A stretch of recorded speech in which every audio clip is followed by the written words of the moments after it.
Tregoj një shembull nga historia e shekullit kaluar.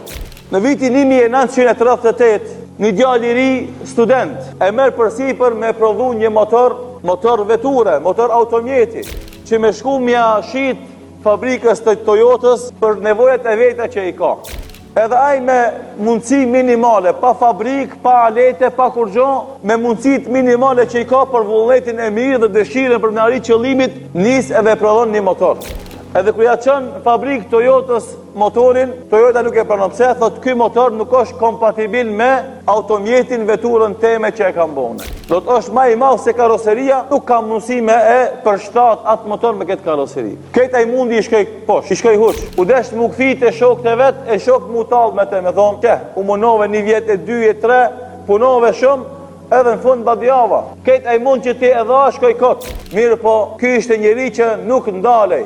Në vitin 1940, mas 2 viteve, e boni një motor tjetër, të përshtatshëm për karoserinë e Toyotës. Kur ja çoj, tha, kjo është tamam. Edhe në shkujtën kontratën që kemi e prodhu motorin Toyotës. Në 1940 fillon lufta e parë botnore, hin Japonia në luftë. Bie poshtë marrëveshja, se prej marrëveshjes ka qenë që fabrika e Toyotës mi dhon çiment për më ndërtu një fabrikë, që me prodhon motorat e motorat mi ble Toyota. Hin luftë, ra marrëveshja në ujë. Ç'a boni ki djali sunal? Përsëri vazhdoi me mjetet edhe shok që i kishte, piki një metodë të prodhimit të çimentos për të cilin kishte nevojë dhe i boni fabrikat.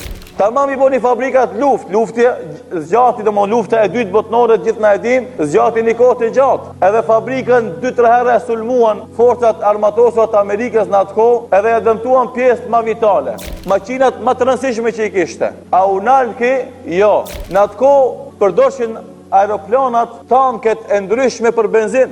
Edhe këta me shokët e vet, ky gjali me shokët e vet shkojshin dhe i mbledhshin ato kanoçet apo kantat e benzinit dhe improvizuan mjetet e nevojshme për prodhimin e motorit. Edhe vazhduan me prodhimin e vet.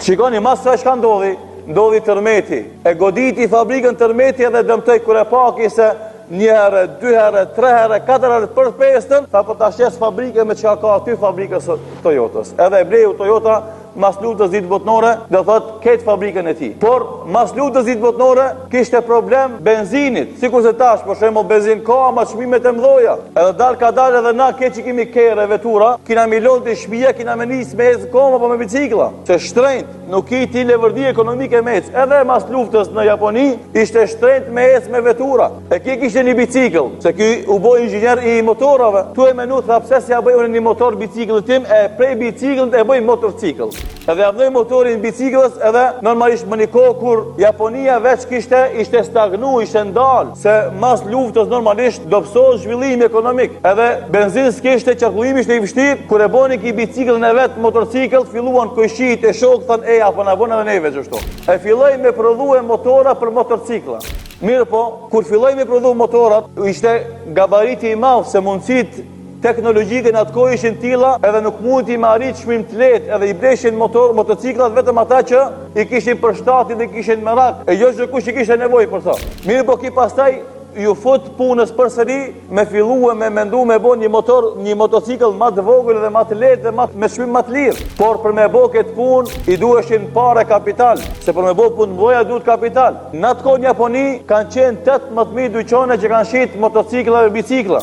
Edhe ky e merr iniciativën, çdo dyqanit i çon ka një letër dhe thotë, nëse doni me ndihmu më një projekt i cili e kthen gjallërinë në lagjet tona pas luftës së dytë botnore që u dëmtu ky shtet shumë, atë unë kam një projekt që biciklat e tona me i shëndru në motocikla, e paksojmë harxhimin edhe e shpejtojmë qarkullimin. Prej 18.000 dyqaneve që ki u shkreu letër, pra ndë 18.000 letra me i shkrujt. Para mendoni dikush prej neve me kon ai që i shkruan 18.000 letra. Me të pensën, 6-ën, ajde 10-ën kjo ballë se u lova. Ajde ndaj punë tjetër ta shohim. 18.000 letra i shkruan 18.000 dyqaneve. Për 18.000 dyqaneve, 5.000 dyqane i përgjigjen pozitivisht edhe japin ndihmë për me formu një kapital me të cilin e fillon prodhimin e motocikletave, që edhe sot e kësaj dite na e dim të gjithë se motocikletat më të mira, më të shtrenjta, më të shpejta vijnë prej Japonie dhe më dhonë prej atyre vendeve. Pastaj çka ndodh? Ky njeri mas një kohë të shkurt fiton çmim shpërblimin e perandorit të Japonisë si njeri domodin i suksesshëm në jetën e tij.